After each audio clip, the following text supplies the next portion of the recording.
Cuando alguien les dice, me duele mi cadera, ¿qué es lo que se imaginan ustedes? ¿Dónde le está doliendo? Los riñones. Los riñones. Muy bien. Cuando les dice a alguien, me duele mi cadera, me imagino que a alguien le duele los riñones. Dice, ¿qué más? ¿Qué otra parte?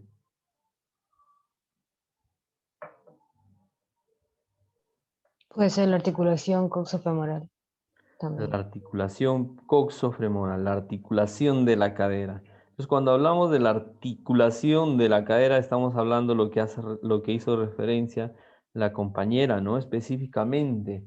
Entonces, ¿dónde se articula la cadera? ¿Dónde se articula lo que es el miembro inferior a la cadera? ¿En qué parte? Entonces, ustedes, quiero que lleven su imaginación, sigan el trayecto del fémur. ¿Sí? Sigan el trayecto del fémur, busquen dónde está la cabeza del fémur y dónde se une a la cadera. Entonces, esa es la articulación de la cadera.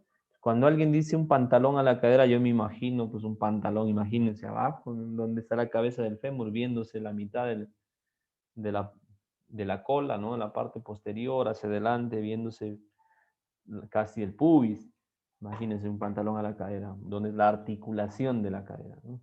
Más o menos eso para que ustedes puedan darse cuenta de cuando hablamos del riñón está muy arriba. Cuando hablamos de la cadera estamos hablando de la articulación de la cadera donde se une el fémur a la parte de la pelvis, ¿no? Entonces, las articulaciones actúan siempre que los huesos entran en contacto. Una articulación, hablábamos, ¿se acuerdan la semana pasada qué articulación es esta?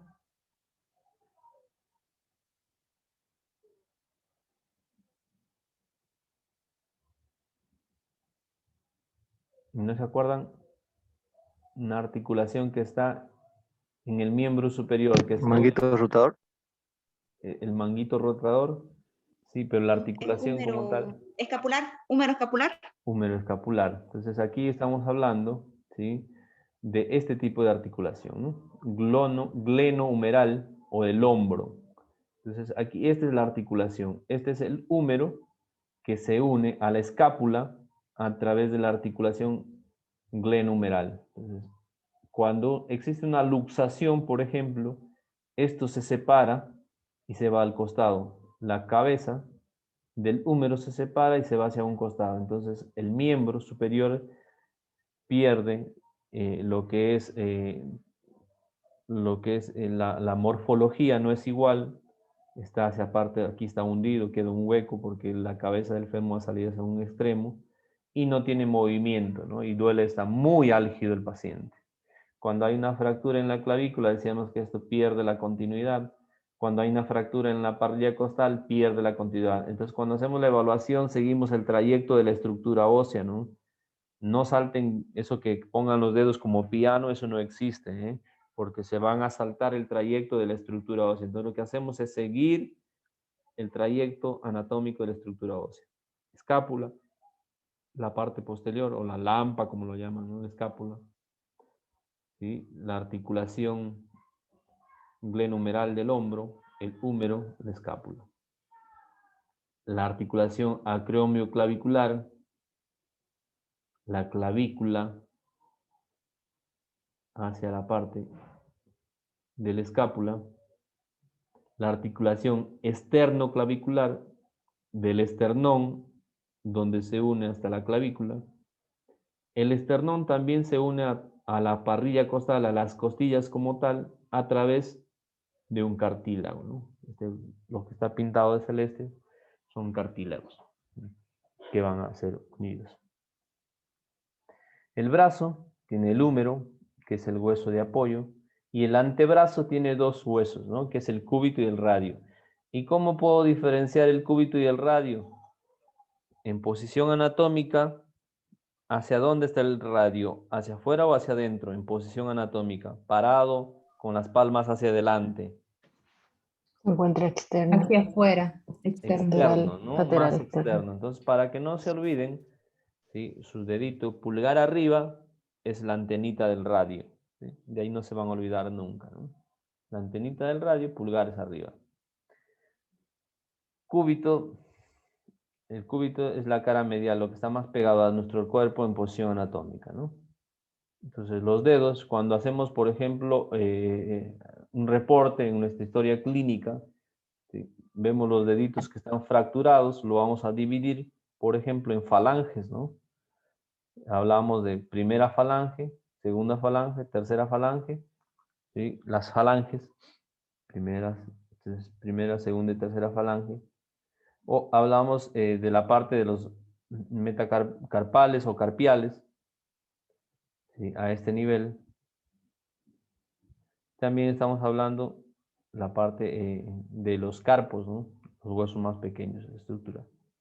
El radio y el cúbito, cúbito y radio. Decíamos el radio, para que no se olviden, pulgares arriba, la antenita, este es el radio, lo que nos va a guiar para no olvidarnos.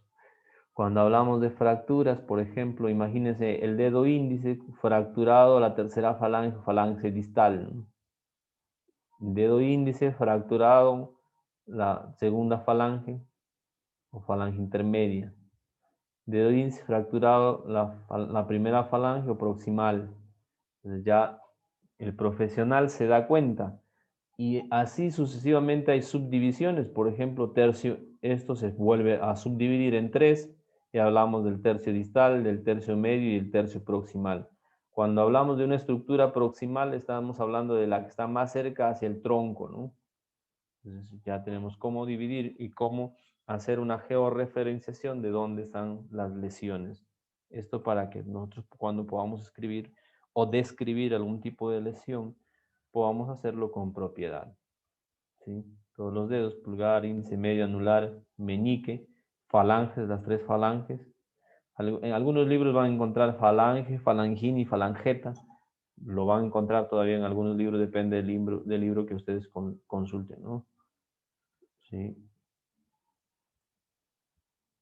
La pelvis, el anillo óseo cerrado consiste de 3 huesos, el sacro, los huesos pélvicos, los que están uniendo, ¿no? Cada uno de sus huesos pélvicos está formado por la fusión del hueso ilíaco, el isquion y el pubis. Este hueso, la pelvis o el anillo pelviano, es el hueso que más sangra como tal en las personas jóvenes. Es decir, una persona de 18, 20, 30 años, 25, 40 años, que tiene un accidente, que tiene una ruptura del anillo pelviano, puede sangrar más del 40%. Eso significa que al perder más del 40% de sangre, estamos hablando de qué tipo de shock hipovolémico. En la clasificación, ¿se acuerdan? Grado 1, grado 2, grado 3, ¿se acuerdan? La primera clase. ¿Se acuerdan o no se acuerdan? Hay que repasar la primera clase. Shock hipovolémico, grado 4, ¿no? Ya estamos hablando más del 40% de la sangre. Entonces, este hueso, el anillo pelviano, puede llegar a matar a una persona joven en un accidente de tránsito. No es lo mismo, por ejemplo, en un anciano, ¿no? Un anciano tiene una fractura del anillo pelviano, ¿sí? Entonces, no hay tanto compromiso vascular. Hablábamos del anillo pelviano, de toda la estructura anatómica que comprende la parte del anillo pelviano. La fusión, ¿sí?, del sacro, del ilio, con lo que es la parte de todo lo que corresponde al isquion, el ilion y el sacro, ¿no? Todo fusionado. Entonces, si se llega... ¿Cómo me doy cuenta, por ejemplo, sin hacerle una radiografía, solamente con ir y ver un paciente, cómo me doy cuenta que hay una fractura de cadera? A ojo clínico. Me acerco al paciente, veo el paciente está postrado de cúbito dorsal, mirando hacia arriba, lo veo en las facies, si no hay movimiento no hay dolor en las fracturas. Me acerco y veo el tamaño de los pies, ¿no? Los miembros, acortamiento de un miembro, acortamiento, es decir, un pie está más recogido que el otro. Segundo, rotación del miembro, un pie está girado hacia externamente, ¿no? Los 2 pies generalmente están plantas arriba, mirando puntas arriba. Entonces, cuando hay uno está más chico y girado, rotado hacia un costado, ya ustedes pueden presumir de que en ese paciente hay una fractura o luxación de la cadera, solamente con verlo, ¿no? ¿Sí? Solamente con verlo. Entonces, así ustedes se pueden dar cuenta de que ese paciente puede tener una fractura de cadera, ¿no? Solamente con hacerle, con observar nada más los miembros. Entonces, las extremidades inferiores, ¿qué componentes principales tienen? Los muslos. Y cuando hablamos de la pierna, ¿de qué parte estamos hablando del cuerpo? ¿Dónde se encuentra ubicada la pierna?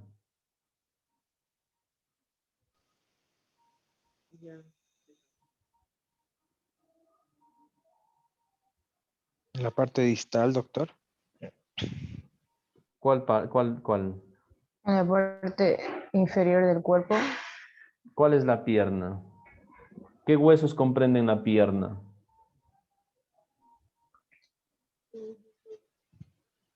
tibia y peroné. Fémur, tibia y peroné. Tibia y peroné. ¿Seguro que fémur, tibia y peroné?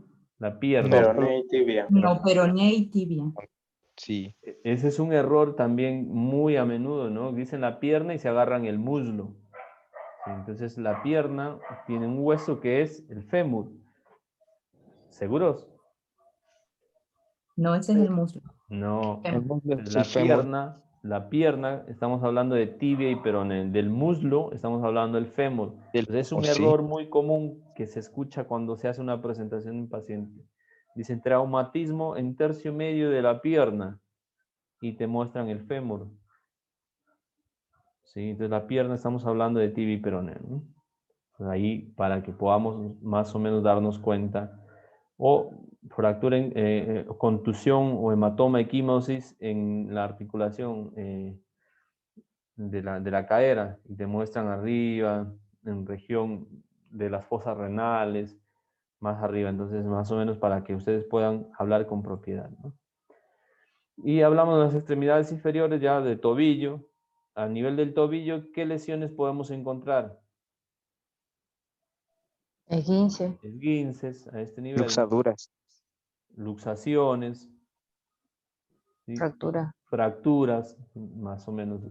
Entonces, también es una articulación bisagra que nos ayuda para poder tener el tema del equilibrio, ¿no? Extensión, flexión, y nos ayuda en el soporte. Cuando uno cae de una manera inadecuada o cuando pisa, por ejemplo, utiliza con las damitas, ¿no? Un taco 8, 9, 10, 11, 12 y no tiene la costumbre o pisó un hueco o gira, se tuerce el pie hacia un costado cuando estamos haciendo deporte o fútbol, no tenemos la costumbre o por ahí nos tropezamos, tienden a haber estiramientos de los ligamentos, ¿no? Por ahí nos podemos causar un esguince. Esto nos sirve para poder nosotros georreferenciar y en qué parte estamos hablando, ¿no? También hablamos de falanges, en el caso de los pies hay dos falanges, ¿sí? Y de la parte más interna estamos hablando de los metatarsos o metatarsianos y del hueso principal del talón, lo que es el calcáneo, ¿no? Otro de las lesiones más a menudo que pueden encontrar en los futbolistas sobre todo, ¿sí? Es lesiones a nivel del malleolo y las rupturas del tendón de Aquiles, ¿no? Es un tendón muy grueso, muy fuerte, que para romperse necesita un intercambio de energía muy alto, pero se rompe, se puede romper, sobre todo en trauma, ¿no? La fisiología del sistema esquelético, bueno, el sistema esquelético como tal decíamos que es la base, ¿no? El soporte de todo el resto del cuerpo, le da la forma, protege los órganos, es el que le da el movimiento a través de los ligamentos unidos a los músculos, se mueve todo nuestro organismo. También sirve de almacén de iones, como por ejemplo del calcio. Y dentro de los grandes huesos se encuentran la médula, ¿no? Que es la que ayuda en la producción de las células sanguíneas.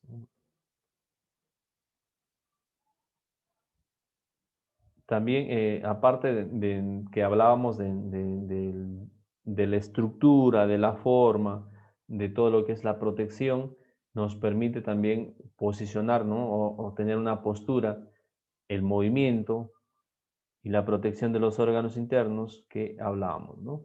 Entonces, existe en nuestro organismo 3 tipos de músculos: el músculo esquelético como tal, que es el que está pegado al hueso, como su nombre lo dice, ¿no? Y que nosotros podemos moverlo de alguna manera voluntaria, como por ejemplo los movimientos cuando vamos al gimnasio, cuando hacemos fútbol, cuando corremos, ¿sí? Y existe músculos que no son voluntarios, que no podemos controlarlo, como por ejemplo el músculo liso, que está en los órganos, protegiendo los órganos o forma parte de los órganos, y el músculo cardíaco, como por ejemplo, que es del corazón, ¿no? Este músculo cardíaco no para, ¿no? Entonces está siempre en constante movimiento, en contracciones, para poder tener el funcionamiento y el bombeo de los principales, de oxígeno y nutrientes a nuestro organismo. ¿Cuáles serán las diferencias anatómicas, musculares entre un hombre y una mujer?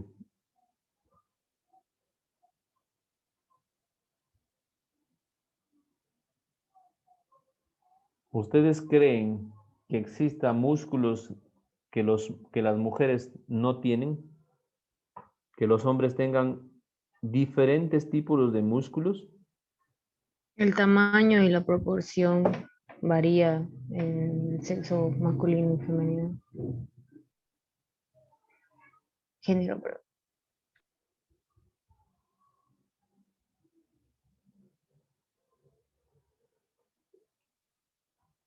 Entonces, la cantidad de músculos van a ser los mismos, ¿no? Los mismos, el mismo denominativo, el nombre, las inserciones, la ubicación, pero lo que cambia, como decían, ¿no?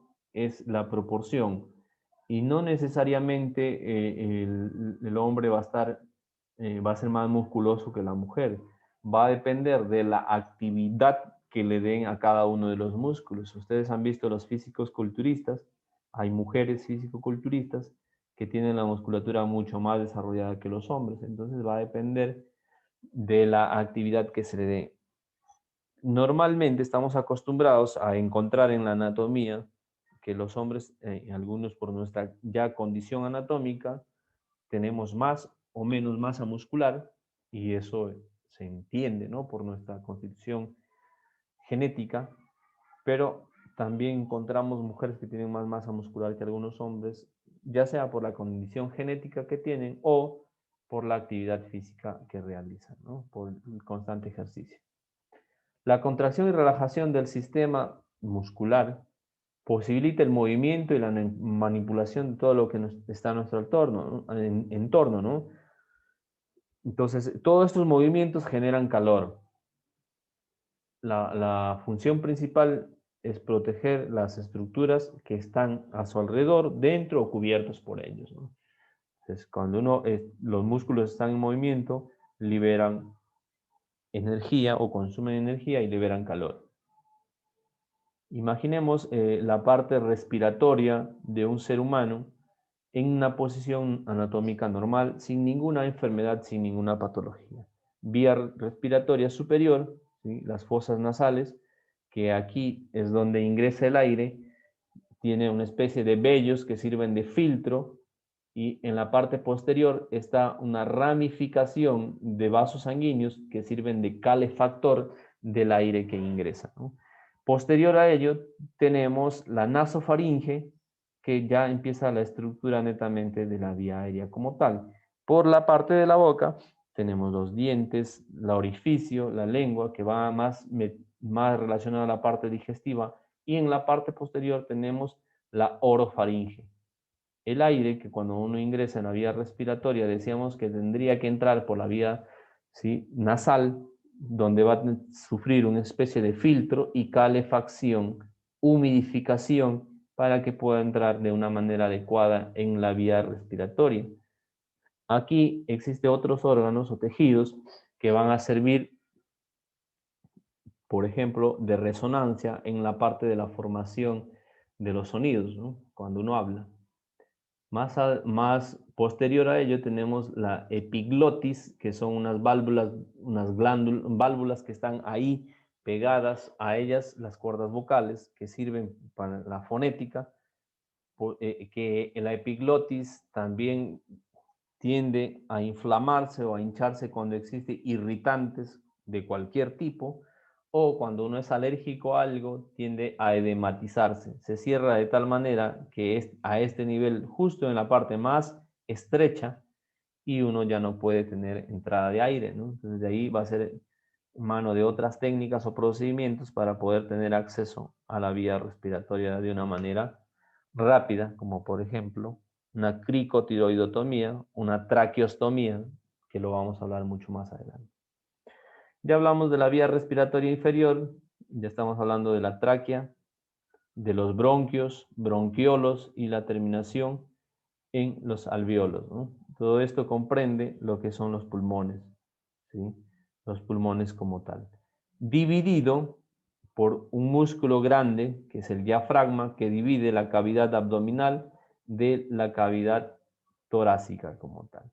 Entonces, cuando uno toma aire, los pulmones se inflan de tal manera, ¿sí?, de que genera un espacio, se hincha todo esta parte, este globo se infla de tal manera de que adentro hay presión, dentro del pulmón hay una presión muy alta de aire que por gradientes de concentración va a pasar el oxígeno hacia los vasos sanguíneos, ¿no? Hacia los pequeños vasos sanguíneos a este nivel.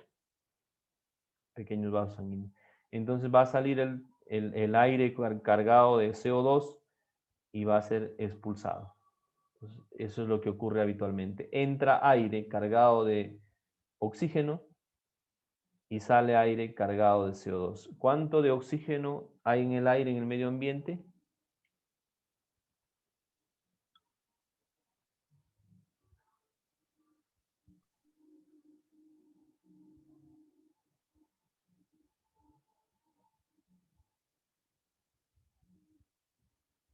¿Se acuerdan?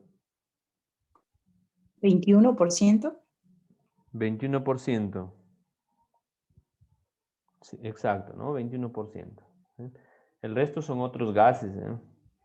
El resto son otros gases.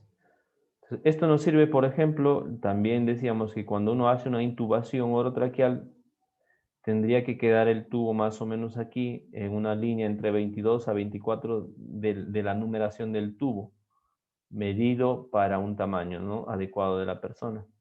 Si el tubo lo hacemos chocar a la carina, hasta esa parte de aquí, puede obstruirse, o puede pasar y ser una intubación selectiva, es decir, en llegar a un solo lado de los pulmones. Cuando hacemos la auscultación, por ejemplo, agarramos línea pegado de la línea media clavicular, pegado un poco más hacia la parte interna, y empezamos a hacer la evaluación, ¿no?, de los pulmones, comparando, para escuchar cómo están esos pulmones. Entonces la vía aérea superior está dividida: nariz, boca, lengua, mandíbula, laringe, faringe, dentro de la faringe, la nasofaringe, la orofaringe y la laringofaringe, la tráquea, la epiglotis y el esófago. Esta es la vía aérea superior. Todo esto corresponde a la vía aérea superior. Y cuando hablamos de la vía aérea inferior, estábamos hablando de la parte de la región de los cartílagos, tiroides, la manzana de Adán en los hombres, el cartílago cricoides, inmediatamente abajo del cartílago tiroides, la membrana cricotiroidea, que es ahí donde se hace la punción cricotiroidea para poner una aguja en aquellos pacientes que no están, por ejemplo, ventilando. ¿Sí? Y la tráquea, que termina en la carina, que divide los bronquios derecho e izquierdo y se lleva a los bronquiolos. No sé si me va a volver a apagar, no sé qué pasó con el internet, creo que entré de otra manera en la que no debía entrar, porque tenemos acceso desde la Cruz Roja a Zoom ilimitado.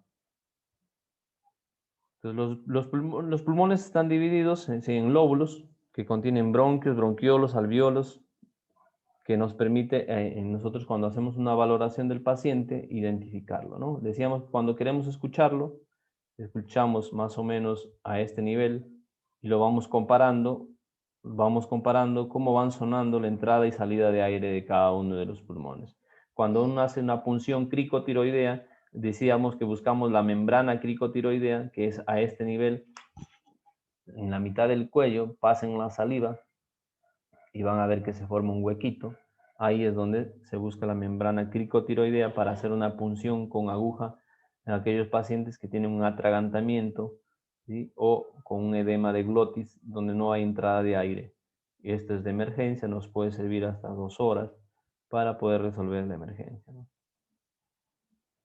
El principal músculo de la respiración es el diafragma, que también interviene, ¿no? Cuando uno está respirando, tiende hacia abajo, jala hacia abajo para que los pulmones se anchen, se relaja para que los pulmones exhalen, ¿sí? Esto nos permite tener una buena entrada de aire, ¿no? Además de ello, existen otros músculos que pueden intervenir, como los músculos cervicales, abdominales, pectorales, intercostales, los serratos, que ayudan en la expansión de la caja torácica para que exista una buena entrada de aire. El sistema respiratorio tiene varias funciones. La principal es de que puedan entrar buena entrada de aire con una buena concentración de oxígeno, ¿sí? Y pueda intercalar entra oxígeno y sale CO2, y eso se llama un proceso de hematosis, ¿no? Cuando uno valora a un paciente, no solamente pone el oxímetro para ver cuánto está la oximetría, sino cómo está la mecánica ventilatoria, cómo está la entrada y salida de aire, cómo está respirando, se cansa, le cuesta respirar. Entonces, todo eso valoramos cuando hacemos la valoración de la parte respiratoria del paciente, ¿sí?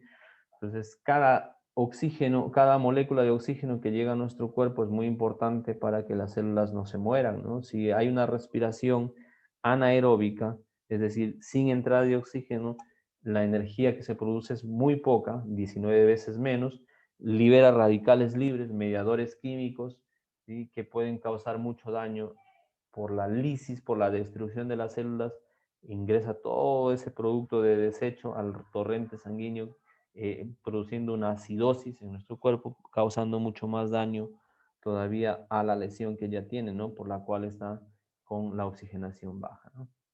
La ventilación simple es simple, no se tiene que ver cuando uno llega a una casa, no tienes que verlo a una persona que está respirando, casi es imperceptible, casi ni cuenta te das.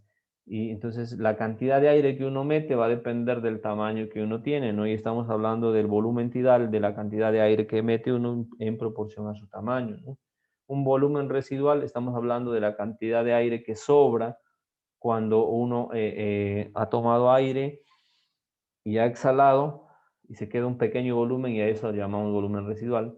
El espacio muerto es el espacio donde no hay intercambio gaseoso, y hablamos de 2 espacios muertos: uno fisiológico, que se puede restablecer cuando uno hace actividad física, y un espacio anatómico donde eso no hay intercambio, que es la vía respiratoria superior, ¿no? Ahí no hay intercambio de un espacio muerto anatómico, pero sí un espacio muerto fisiológico, que ahí sí hay intercambio, ¿sí? Entonces,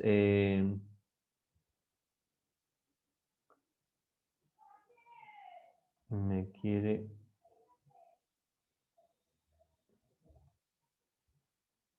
No sé qué ha pasado. De nuevo, seguimos. Entonces, la tasa y la profundidad normal, el volumen tidal normal va a depender decíamos, del tamaño que tiene una persona, ¿no? Va a depender del tamaño que tiene una persona, que pueda meter cantidad de aire o no. El ritmo, generalmente, ¿cuál es la frecuencia respiratoria de una persona adulta normal?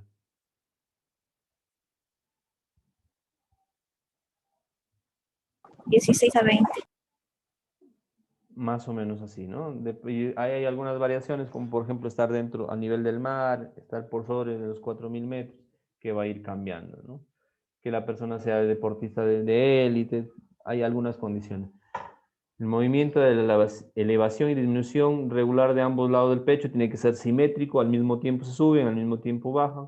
El abdomen, algunos que somos más gorditos, respiramos o tenemos una respiración tóraco-abdominal, que es normal. Cuando vemos patrones inadecuados, es decir, personas que están con una exacerbada mecánica ventilatoria, haciendo esfuerzo para poder meter aire o para poder sacar aire eso nos da referencia a que tiene alguna patología, ¿no? Retracciones musculares, cuando vemos hundimiento del apéndice sifoides o de los costados, ¿no? de los serratos, de los músculos intercostales, o el uso de músculos accesorios como por ejemplo lo del esternocleidomastoideo, que se queda muy marcado, también hace referencia a ello. O cuando vemos jadeos o boqueos como el pececito cuando lo sacamos del agua, ¿no? El sistema circulatorio es una bomba, el corazón es una bomba que funciona a través de un sistema de tubería donde se expulsa toda la sangre al resto del cuerpo y tienen circuitos, ¿sí? dentro del sistema circulatorio, uno mayor, uno menor, el mayor que va a todo el organismo y el menor que va solamente hacia los pulmones, ¿no? Y vamos a ver, ¿no? Desde el corazoncito que va hacia los pulmones donde se intercambia, deja la carga de CO2 y se carga de oxígeno y llega nuevamente al corazón para ser eyectado hacia todo el torrente sanguíneo, ¿no? Entonces, a eso llamamos circulación mayor cuando va a todo el torrente sanguíneo y circulación menor que va solamente hacia los pulmones, ¿no? Entonces, más o menos para que podamos darnos cuenta. El músculo cardíaco es un músculo especializado que nunca para, que tiene dentro de su anatomía dos cámaras superiores, que son las aurículas, dos cámaras inferiores, que son los ventrículos. Las aurículas reciben la sangre y los ventrículos eyectan la sangre. El ventrículo derecho hacia los pulmones, el ventrículo izquierdo hacia la circulación mayor. El corazón recibe, o el corazón inyecta la sangre a todo el torrente sanguíneo a través de la aorta, ¿no? ¿Sí? Y recibe la sangre, decíamos, ¿no? A través de las aurículas, de la aurícula derecha de todo nuestro organismo, y la aurícula izquierda recibe desde los pulmones, ¿no?